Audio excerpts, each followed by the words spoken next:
Hello, welcome back to PlayStation Live at E3 2018. I'm Rob Pearson. Joining us on stage, we have John Garvin, Jeff Ross, and Chris Reese from Bend Studio. Thank you so much for joining us, guys. Absolute pleasure to have you with us. Also on the sofa, we've got Ramon Russell, and we have got playable Days Gone.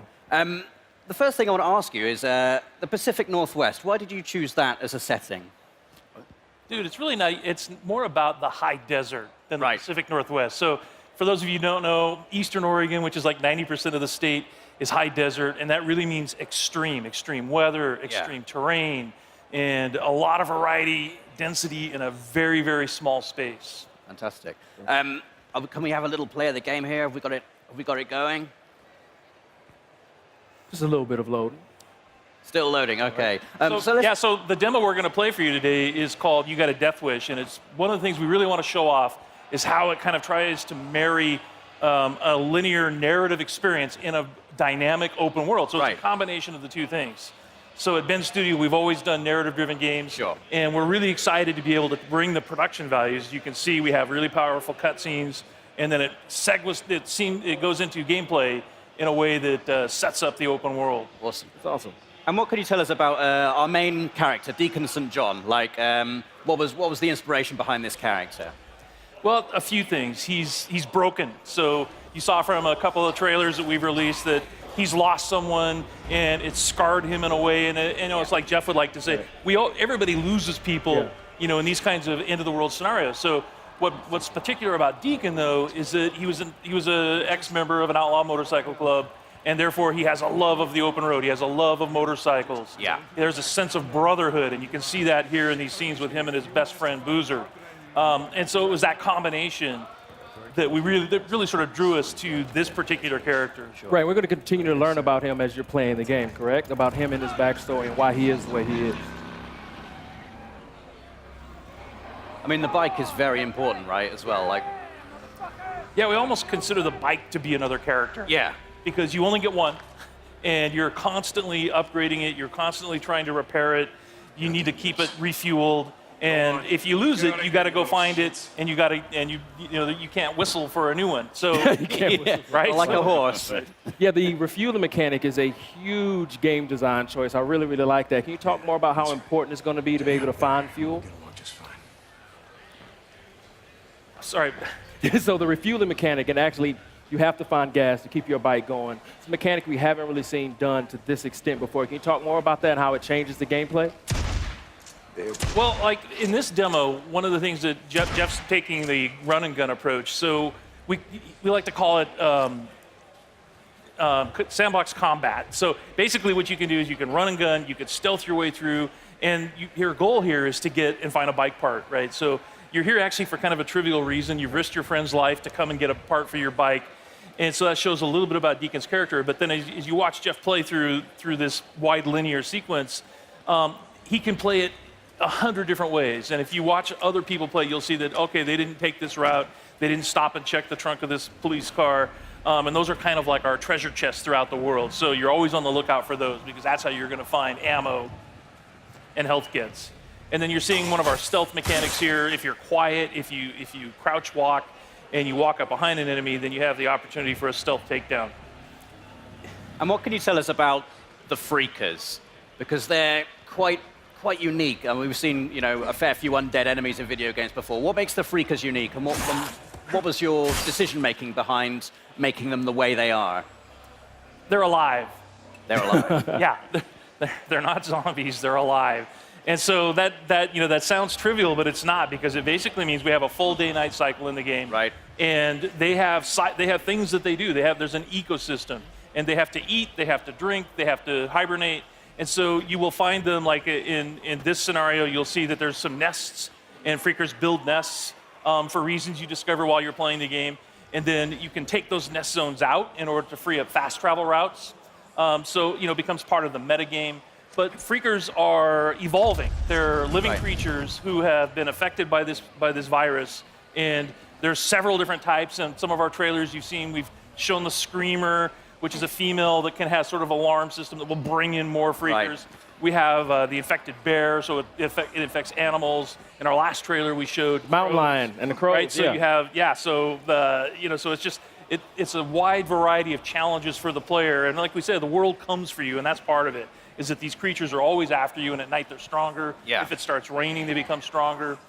But I've seen in previous trailers Deacon actually utilizing the Freakers as a weapon against his enemy as well. So you can actually use them to your advantage as well as the environment itself. Yeah, absolutely. We call it the Freakosystem. So in this scenario, there's not a lot of chance for that, but if he were fighting Marauders or Rippers, Right. then he could find a nearby swarm. It's an open world, so you can just explore. You can find other tools like a swarm or a Freaker bear, and you could bring them into an enemy Right. camp and watch the sort of mayhem that happens. I guess you've got to be careful, though. You don't get kind of sucked into it.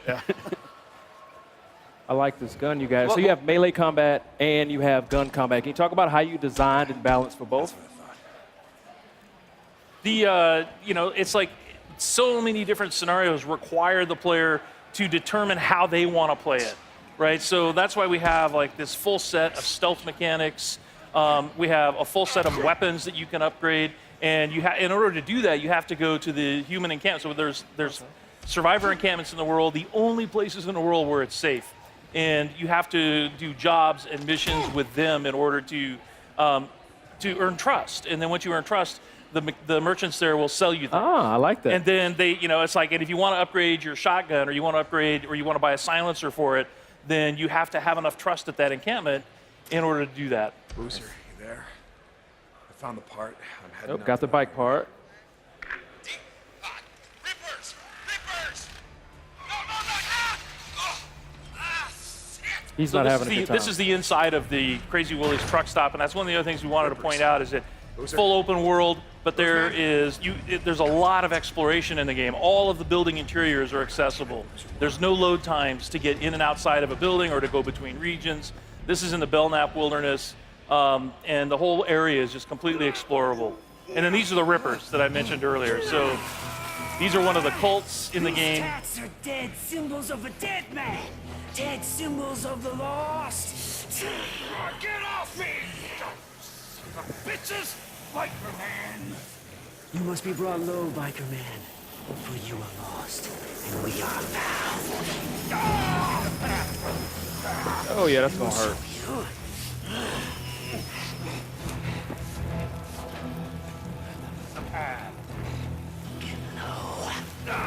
Get low! So you can see they're not very friendly. You've talked about having freedom in terms of how you approach missions. So you can approach them stealthily. You can go in all guns blazing if you want to. What kind of freedom do you have in terms of the mission structure, in terms of the story? Do you get to make story choices in the game, or is it like sort of like a linear narrative path you're going to be taking? Yeah, there's several key places where you have to choose what Deacon is going to do in a key situation. So we released a bunch of footage last month, and if you watch carefully, you'll see that there's a moment where Deacon has the choice to take a man's life or to force Boozer to do it. Right. And that will have an impact on Boozer's morale. So your best friend, how he feels about you, how he feels about the world, that's kind of up to you as the player. Awesome. Did you just die? Yeah, he Hey, we died. just wanted to prove that that was our scripted. You're keeping die. it real? Is that really what just happened? We wanted to prove that it was real. That was. And you will die in this game. Yes, you will die lots. All right, so you tried doing sort of a stealthy approach, and now you're just going to go in with a shotgun and blow them away. Ooh, get that headshot. Or baseball bat, that works. Yeah. Can you tell us anything about what has happened in the world? You know, why are we in this post-apocalyptic situation? Like, are you able to reveal like kind of what has happened, what has led to this transition? Yeah, it's one of those things that we really want the player to sort of learn as they go. So there are answers, Right. but you have to explore.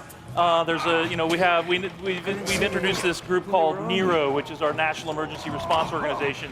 They're out in the world. They have these MMUs that you're trying to break into in order to get medical supplies. They're part of the story. And, obviously Deacon has lost somebody. We saw that in a trailer. That's part of the story.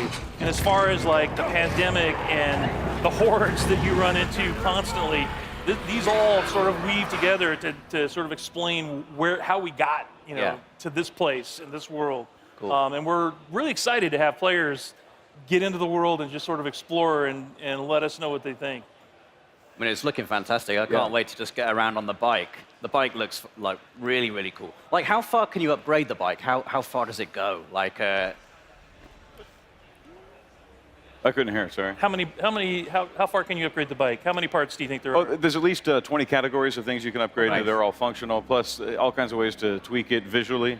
From a paint job to a custom skin theme, and all kinds of just visual, actual hardware upgrades. But a ton. You can really make it your own. awesome. Well, John, Jeff, Chris, thank you so much for your time. Ramon, is there anything else you want to ask? Days Gone. We also got a release date. Yes, it Yeah. does. February did. 22nd, 2019. Fantastic. Yeah, we're really excited. Yep. February 22nd. Can't wait. Well, guys, thank you so much for your time. The game is looking absolutely fantastic. We have got a lot more coming up from PlayStation Live at E3. We've got an incredible lineup of games to show you, so please stay with us. We'll be back right soon. PlayStation